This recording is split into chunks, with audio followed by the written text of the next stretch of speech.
اللہ پہ قربان جاؤں صدقے جاؤں کہ اس نے بھی توبہ کا دروازہ ایسا کھلا رکھا ہے، نہ کوئی عدد کی قید ہے، نہ کوئی عمر کی قید ہے، نہ یہ کہتا ہے 1000 دفعہ توڑ دی تو پھر قبول نہ ہوگی، نہ یہ کہتا ہے 60 سال عمر گزر گئی تو پھر توبہ قبول نہ ہوگی، بلکہ کہتا ما لم یغرغر، جب تک تیرے گلے کا سانس باقی ہے تیری توبہ کا انتظار رہے گا۔ اور پھر ساتھ یہ کہتا ہے کہ تو اتنے گناہ کر کے زمین سے اٹھا کر آسمان کی چھت کو لگا دے، پھر ایک دفعہ کہہ دے یا اللہ معاف کر تو میں سارے ہی معاف کر دوں گا، ولا ابالغ، مجھے پرواہ بھی نہیں ہوگی، پرواہ بھی نہیں ہوگی۔ میرا ایک شاگرد ہے کراچی میں، اس کے مسجد کے ساتھ ایک عورت تھی، وہ لڑکیاں سپلائی کرتی تھی، کس قدر بدترین کام۔ اس نے، میرے شاگرد نے اس عورت کے بیٹے سے دوستی لگائی اور اس کو میرے بیان کی کیسٹ دے دی۔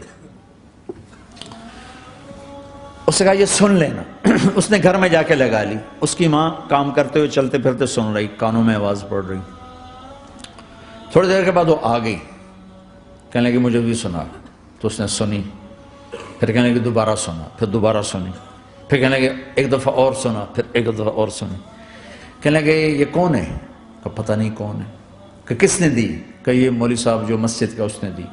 تو اس نے بیٹے کو لیا اور مسجد کے دروازے پر آ کے، لوگ تراویح پڑھ کے نکل رہے تھے، انہوں نے کہا میں یہاں کے امام سے ملنا چاہتی ہوں۔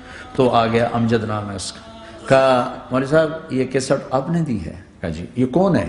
کہا میرا استاد ہے۔ کیا نام ہے؟ طارق جمیل۔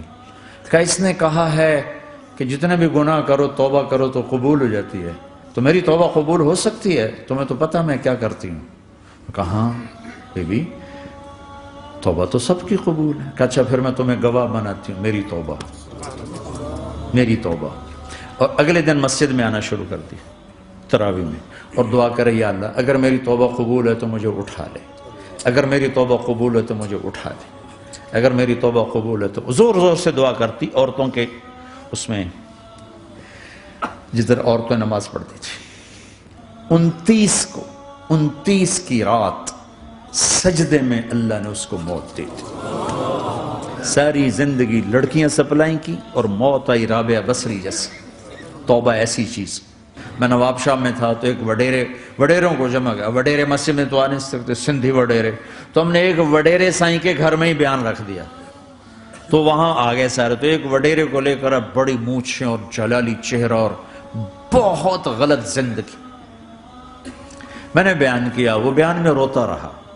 جب میں نے کہا ہاں بھائی توبہ، میں ہر بیان میں یہ کرتا ہوں کوشش، شاید کوئی ایک آدمی میرے ذریعے سے توبہ کر جائے تو میری بخشش کا سامان بن جائے، تو اس نے زور سے کہا اللہ سائیں توبہ، اللہ سائیں توبہ، اللہ سائیں توبہ۔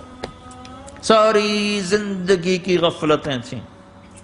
گھر گیا اور یہ ظہر پہ بیان ختم ہوا ہے اور مغرب پہ اس کی موت واقع ہو گئی۔